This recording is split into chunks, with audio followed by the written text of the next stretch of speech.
देखो यार, अगर तुम लोग बॉबी लेस्ली के फैन हो तो ये वीडियो तुम्हारे लिए होने वाली है, क्योंकि गाइज एईडब्ल्यू में बॉबी लेस्ली के फैक्शन के डेब्यू को लेकर बैक स्टेज से काफी बड़ी अपडेट आ रही है। एमजीएफ के डायनामाइट डायमंड रिंग मिस होने को लेकर एईडब्ल्यू से काफी बड़ी अपडेट आ चुकी है। ऑल इन पर सेनो मैक के बैक स्टेज पर अपीयर होने को लेकर एईडब्ल्यू के बैक स्टेज से अपडेट आ रही है। तो गाइज वहीं एईडब्ल्यू के ऑल आउट का go home edition Collision show WWE SmackDown के साथ हेड टू हेड जाने वाला है।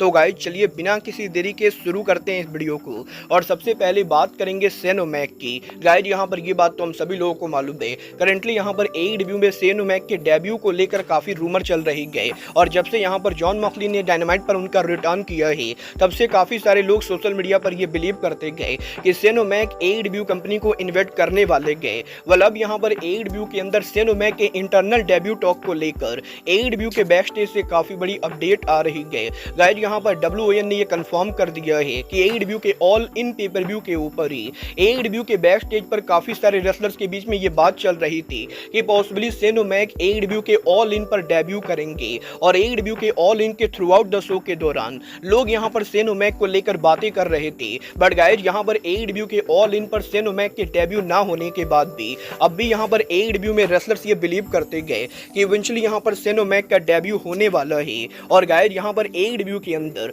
इंटरनली काफी सारे लोग ये मान रहे गए कि सेनो मैक एईडब्ल्यू पर आने वाले गए। मतलब ये आने वाला टाइम बताएगा कि टोनी खान क्या सच में शेन मैकमैन को एईडब्ल्यू पर लाते हैं या नहीं। बट गाइज जहां तक बात रही आने की, तो गाइज शेन मैकमैन वो इकलौते इंसान नहीं गए जिसके एईडब्ल्यू में आने को लेकर बातें चल रही गए। गाइज यहाँ पर डब्ल्यूडब्ल्यूई के farmer superstar Bobby Lashley MVP के डब्ल्यूडब्ल्यूई कॉन्ट्रैक्ट के लीव होने के बाद अब इन दोनों के एईडब्ल्यू में आने को लेकर बैक स्टेज से काफी बड़ी अपडेट आ रही है। गाइज यहाँ पर बॉबी लेस्ली एमवीपी के डब्ल्यूडब्ल्यूई को लीव करने के बाद अब बॉबी लेस्ली और एमवीपी ने हर्ट बिजनेस फैक्शन को रिवाइव करने का प्लान किया है। और इसीलिए यहाँ पर एमवीपी के द्वारा उनके फैक्शन के न्यू नेम को लेकर ट्रेडमार्क फिल किया गया है। जहाँ पर एमवीपी ने इस हफ्ते यहाँ पर उनके फैक्शन हर्ट सिंडिकेट को लेकर ऑफिशियल ट्रेडमार्क फिल किया है। और अब यहाँ पर इस चीज को लेकर अपडेट आ रही है कि एमवीपी और बॉबी लेस्ली डब्ल्यूडब्ल्यूई के बाहर हर्ट बिजनेस फैक्शन को दोबारा से शुरू करेंगे, जहां पर इस बार इस फैक्शन का नाम हर्ट सिंडिकेट होगा। और इस फैक्शन के अंदर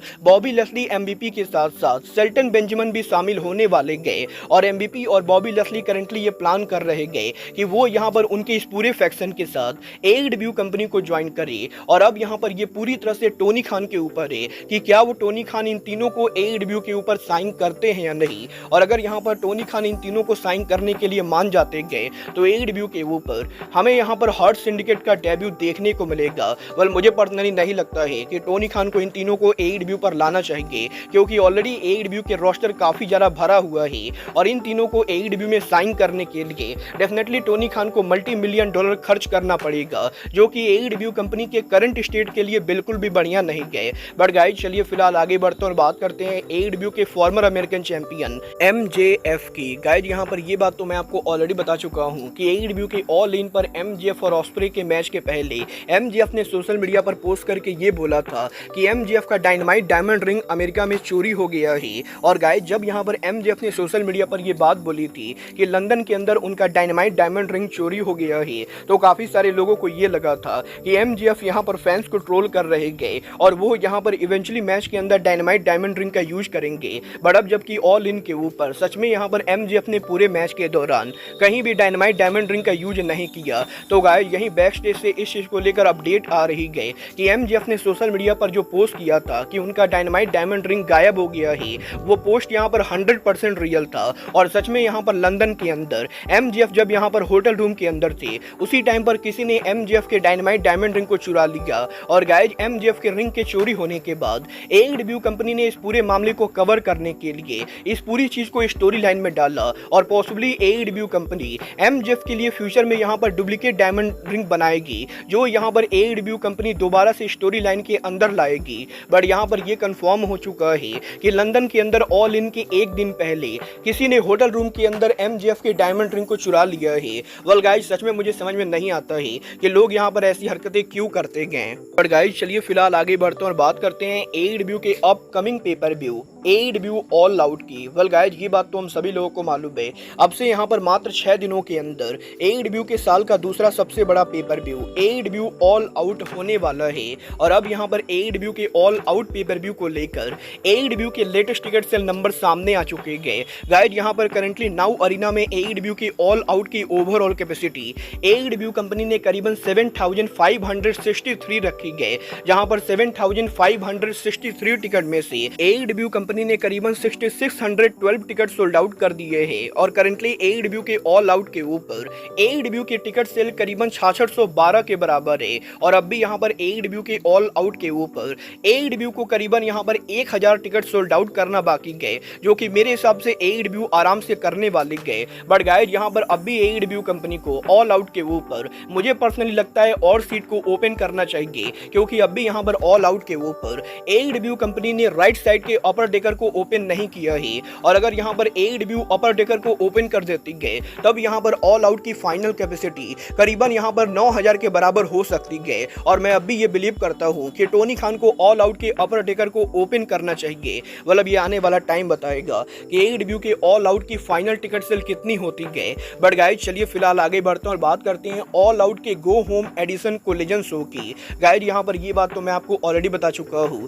AEW के ऑल आउट का जो गो होम एडिशन कोलिजन होगा वो AEW कंपनी फ्राइडे को ब्रॉडकास्ट करेगी, क्योंकि सैटरडे को AEW का ऑल आउट होगा। और अब जबकि कोलिजन फ्राइडे को ब्रॉडकास्ट होने वाला है, तो गाइज यहां पर AEW का कोलिजन शो WWE के स्मैकडाउन के साथ लाइव हेड टू हेड जाएगा। और गाइज, यहां पर WWE का स्मैकडाउन भी कोई नॉर्मल स्मैकडाउन ना होकर बल्कि फॉक्स नेटवर्क के ऊपर WWE का आखिरी स्मैकडाउन होने वाला है। क्योंकि गाइज, नेक्स्ट वीक जो WWE का स्मैकडाउन होगा वो यहां पर फॉक्स नेटवर्क के ऊपर लास्ट टाइम ब्रॉडकास्ट होगा। और उसके बाद WWE का स्मैकडाउन शो हमेशा के लिए USA नेटवर्क पर मूव करने वाला है। और अब ये देखना दिलचस्प होने वाला है कि जब यहां पर WWE के फॉक्स नेटवर्क पर आखिरी स्मैकडाउन शो AEW के ऑल आउट के go home edition Collision show के साथ हेड टू हेड लाइव जाता है, तो AEW कोलिजन की व्यूअरशिप पर क्या इंपैक्ट पड़ती है। वेल गाइस, जब ये तो आने वाला टाइम बताएगा कि ऑल आउट की go home edition Collision show SmackDown की वजह से कितनी बुरी तरह से पिटती है। बट गाइस, चलिए फिलहाल आगे बढ़ते और बात करते हैं AEW के कल होने वाले कोलिजन शो की। गाइस, यहां पर करीबन 1 महीने तक AEW कोलिजन के ई स्पोर्ट स्टेडियम में होने के बाद कल पहली बार USA में AEW का कोलिजन शो ई स्पोर्ट स्टेडियम के बाहर किसी बड़े स्टेडियम में होने वाला है, जहां पर कल AEW का Collision show AEW company Danny Stanford premier centre में करेगी, जहां पर AEW कोलिजन की ओवरऑल कैपेसिटी करीबन यहां पर 3172 के बराबर है, जहां पर 3172 टिकट में से AEW कंपनी ने करीबन 2524 टिकट सोल्ड आउट किए हैं। बट अब भी यहां पर AEW के कोलिजन शो के ऊपर AEW कंपनी को करीबन 600 से ज्यादा टिकट सोल्ड आउट करना बाकी है, जो कि मेरे हिसाब से नहीं होने वाला है। बट बात करें कोलिजन के मैचेज और सेगमेंट की, तो कल यहां पर AEW के ऑल इन के फॉल आउट कोलिजन के ऊपर FTR हमें यहां पर एक्शन में देखने को मिलेगी, जो यहां पर किंगडम को फेस करेगी। तो वहीं NJPW लेजेंड टोमोहिरो ECE कोलिजन के ऊपर काइल फ्लेचर को फेस करेंगे। AEW के वुमेन डिवीजन की वजह से हमें यहां पर 4-वे मैच देखने को मिलेगा, जहां हिकारू सीडा, सरीना डीप, ठंडा रोजा एंड क्वीन आमिनाटा आमने सामने होंगी। तो वहीं AEW के कोलिजन शो के ऊपर Orange Cassidy, Kyle O'Reilly and Hologram Beast Mortos, Johnny TV और ली मोरियोटी को फेस करने वाले गए। वेल फिलहाल यहां पर AEW के कोलिजन शो के ऊपर AEW ने यही 4 मैचेज अनाउंस किए हैं। पर देखना दिलचस्प होगा कि AEW के कोलिजन शो के ऊपर इन मैचेज के अलावा और कोई मैच अनाउंस होता है या नहीं। बट गाइज, फिलहाल के लिए अब आज के इस वीडियो में बस इतना ही। मैं मिलता हूं आपसे अपने अगले वीडियो में। बट गाइज, तब तक के लिए goodbye, good night and bang.